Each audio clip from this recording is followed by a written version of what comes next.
Narration change. Narration change can be of two types, from direct speech to indirect speech and from indirect speech to direct speech. Narration change দু রকমের হয়, direct speech থেকে indirect speech আর indirect speech থেকে direct speech. Direct speech মানে কি, বাংলায় বললে প্রত্যক্ষ উক্তি, আর ইনডাইরেক্ট স্পিচ পরোক্ষ উক্তি। প্রত্যক্ষ উক্তি বা ডাইরেক্ট স্পিচ কোনটা, যেখানে কোটেশন মার্ক আছে, স্পিচ উইদিন কোটেশন মার্ক, অর্থাৎ কেউ একটা কথা বলেছে, সেই কথাটাকে আমি সরাসরি উদ্ধৃতির মধ্যে তুলে দিচ্ছি। আর ইনডাইরেক্ট স্পিচ মানে যেটা অপ্রত্যক্ষ বক্তব্য, সেটা কি, সেটা হচ্ছে quotation mark goes off reported by someone else. Quotation চিহ্নটা থাকছে না এবং এটা আরেকজন কেউ নিজের ভাষায় রিপোর্ট করছে বা পেশ করছে। এবার এই ডাইরেক্ট স্পিচ থেকে ইনডাইরেক্ট স্পিচ কিভাবে আমরা পরিবর্তন করতে পারি সেটা স্টেপ বাই স্টেপ আমরা দেখব। আমরা সবাই জানি there are 5 types of sentences in English. ইংরেজিতে 5টা টাইপের সেন্টেন্স হয়। কি কি? Assertive sentence or statements, interrogative sentence or question sentence, imperative sentences, যে সেন্টেন্সগুলো কি বোঝাতে পারে, request, order, suggestion, advice etcetera. Optative sentence, যেটা কোনো প্রেয়ার বা উইশ বোঝায়, আর এক্সক্লামেটরি সেন্টেন্স, যেটা কোনো সাডেন এক্সপ্রেশন অফ ফিলিং বোঝায়। আমরা প্রথমে আলোচনা করব অ্যাসার্টিভ বা স্টেটমেন্ট টাইপের সেন্টেন্সগুলোর ন্যারেশন চেঞ্জ ডাইরেক্ট থেকে ইনডাইরেক্টে কিভাবে হয়। আমরা 3টে এক্সাম্পল নিয়েছি।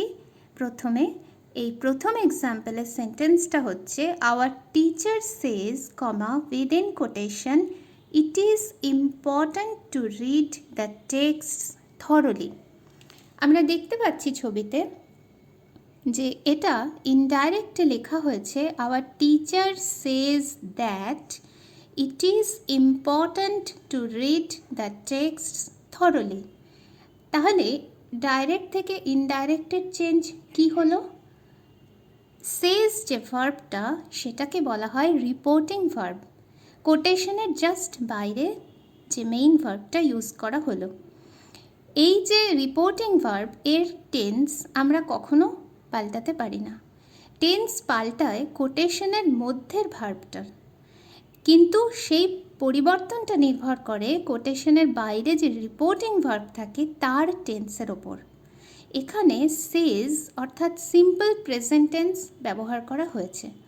আমরা দেখলাম ইনডাইরেক্ট স্পিচে কোটেশন চিহ্ন উঠে গেল, কমার জায়গায় একটা দ্যাট বসলো, কিন্তু ভিতরে কোটেশনের ভিতরে যে ভার্বগুলো রয়েছে, যেমন ইজ, কিং, এখানে একটাই আছে ইজ, সেটা কিন্তু টেন্স বদলালো না। কারণ যখন রিপোর্টিং ভার্বটা প্রেজেন্ট টেন্স থাকে তখন কোটেশনের মধ্যের ভার্বের টেন্স পাল্টায় না। কোটেশনের মধ্যের যে ভার্ব, সেটা ইনডাইরেক্টে যে টেন্স ডাইরেক্টে ছিল সেটাই থাকে। নাম্বার 2 এর example, the teacher said comma within quotation it is important to read the text thoroughly. এখানে কিন্তু ইনডাইরেক্টে আমরা দেখলাম যে our teacher said that it was important হয়ে গেল। কেন ওই ইজটা ওয়াজ হলো? ইজটা ওয়াজ হলো কারণ এখানে রিপোর্টিং ভার্বটা পাস্ট টেন্স আছে। রিপোর্টিং ভার্ব যদি পাস্ট টেন্স থাকে তাহলে ইনডাইরেক্ট স্পিচে কোটেশনের মধ্যের ভার্ব সেটাও পাস্ট টেন্স হয়ে যায়। নাম্বার 3তে আছে our teacher will say comma within quotation it is important to read the text thoroughly. এখানেও বলা হচ্ছে our teacher will say that it is important, অর্থাৎ ওই ইজটা এখানেও চেঞ্জ হচ্ছে না। অর্থাৎ যদি রিপোর্টিং ভার্ব ফিউচার টেন্সে থাকে সেক্ষেত্রেও ইনডাইরেক্ট স্পিচের কোটেশন উঠে যায় এবং কোটেশনের ভেতরের ভার্বের টেন্স পাল্টায় না, এখানে যেমন পাল্টায়নি। এবারে আমরা দেখব যে রিপোর্টিং ভার্ব যদি পাস্ট টেন্স থাকে এবং কোটেশনের ভিতরের ভার্বটাও যদি পাস্ট টেন্স থাকে তাহলে কি হয়। The teacher, our teacher or the teacher, সেটা যাই হোক না কেন, said comma within quotation it was important to read the text thoroughly. এখানে কিন্তু এই ওয়াজটা ইনডাইরেক্ট স্পিচে আর ওয়াজ রইল না, এটা কি হয়ে গেল, the teacher said that it had been important to read the text thoroughly. এই যে ওয়াজটা হ্যাড বিন হয়ে গেল, এটা কেন হলো, কারণ ন্যারেশন চেঞ্জের নিয়ম অনুযায়ী রিপোর্টিং ভার্ব যদি পাস্ট টেন্স থাকে আর কোটেশনের ভার্বটাও যদি পাস্ট টেন্স থাকে তাহলে ইনডাইরেক্ট স্পিচে কোটেশনের যে পাস্ট টেন্সের ভার্বটা সেটা ইনডাইরেক্ট স্পিচে গিয়ে পাস্ট পারফেক্ট টেন্স হয়ে যায়। পাস্ট পারফেক্ট টেন্স কিভাবে হয়, একটা ভার্ব প্রথমেই বসে হ্যাড ভার্ব, তারপরে ওই মেইন ভার্বটার থার্ড ফর্ম বসে। সেই নিয়ম অনুযায়ী আমরা প্রথমে হ্যাড বসালাম, আর ওয়াজ, এই যে ওয়াজ, এটা আসলে কোন ভার্বের পাস্ট ফর্ম, এটা হচ্ছে বি ভার্বের পাস্ট ফর্ম। এই বি ভার্ব তার থার্ড ফর্মে কি হয়, থার্ড ফর্মে হয় বিন। সুতরাং হ্যাড বসলো এবং ওয়াজ এই ভার্বের থার্ড ফর্ম বিন এখানে বসলো। এখানে যদি ভার্বটা ওয়াজ না থেকে ওয়েন্ট হতো তাহলে কি হতো, তাহলে হ্যাড বসতো আর ওয়েন্ট ভার্বের থার্ড ফর্ম গান বসতো। এটা যদি ড্র থাকতো DRAW তাহলে কি হতো, হ্যাড হতো আর ড্র এর থার্ড ফর্ম ড্রন হতো। অর্থাৎ যে ভার্বটা পাস্ট ফর্মে আছে যদি রিপোর্টিং ভার্ব পাস্ট ফর্মে থাকে তাহলে কোটেশন উঠে গেলে কোটেশনের মধ্যের পাস্ট ফর্মের ভার্ব থার্ড ফর্ম হয়ে যায়, তার আগে হ্যাড বসে, অর্থাৎ পাস্ট পারফেক্ট টেন্স হয়ে যায়। এরপরে আমরা যে এক্সাম্পলটা স্টাডি করছি সেটা আমাদের দেখাচ্ছে যে কখন সেড টুর জায়গায় আমরা টোল্ড বসাতে পারি। আমরা তখনই টোল্ড বসাতে পারি যখন কথাটা কাকে বলা হয়েছে এটা উল্লেখ করা থাকে। কাকে বলা হয়েছে এর উল্লেখ না থাকলে ইংরেজিতে টেল ভার্বটা ইউজ করা যায় না। এখানে এক্সাম্পল আছে the teacher said to us, এটাকে আমি ইনডাইরেক্টলি লিখতে পারছি the teacher told us.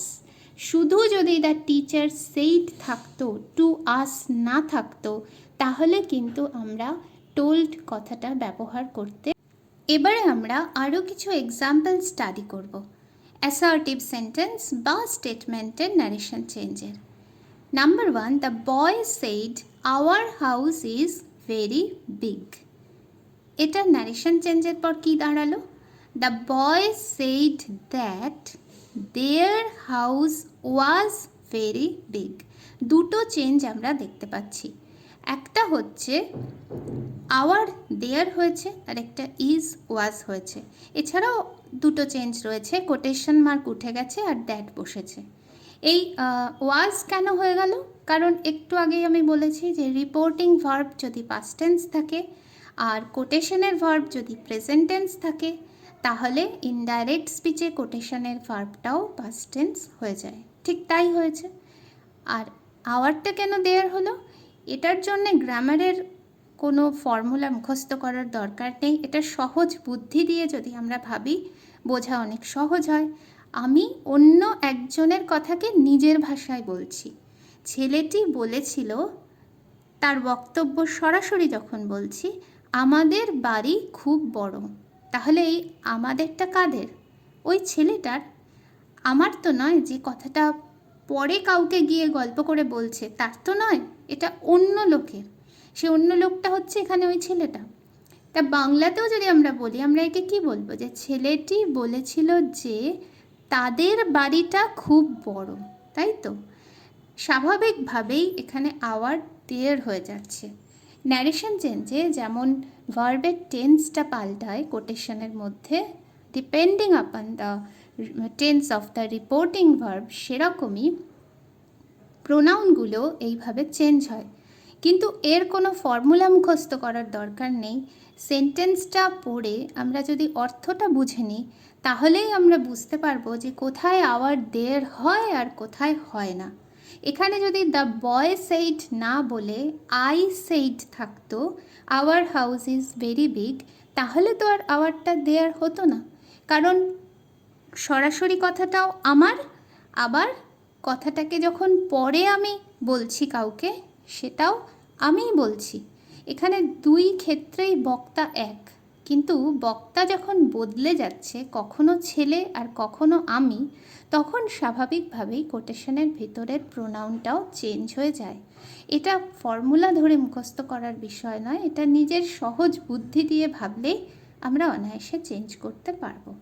Second example, he said, I went to school.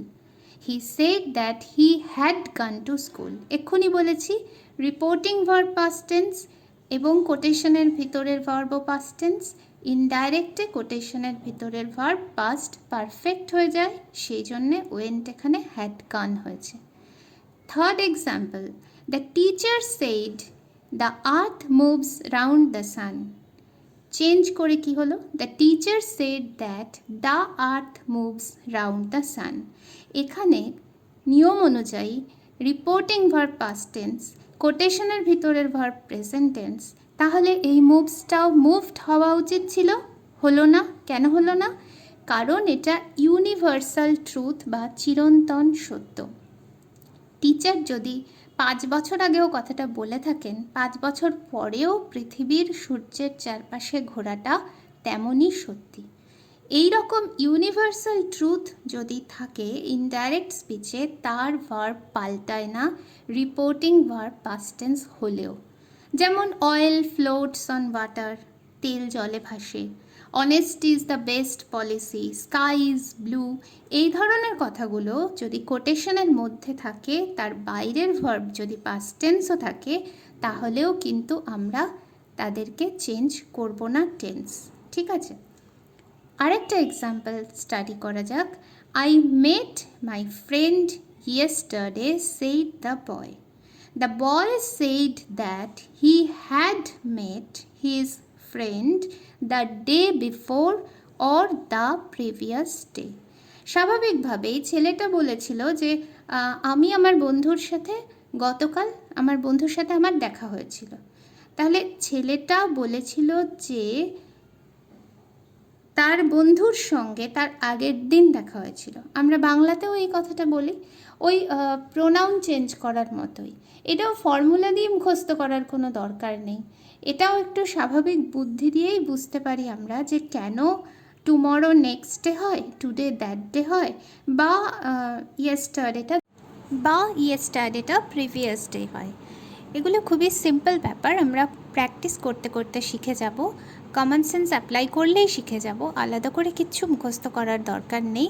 তাহলে আমরা এবার কিছু এক্সাম্পল নিজেরা ওয়ার্কআউট করার চেষ্টা করি এবং আমরা দেখি যে আমরা ন্যারেশন চেঞ্জের অ্যাসার্টিভ সেন্টেন্সের ট্রান্সফরমেশন শিখতে পারলাম কিনা।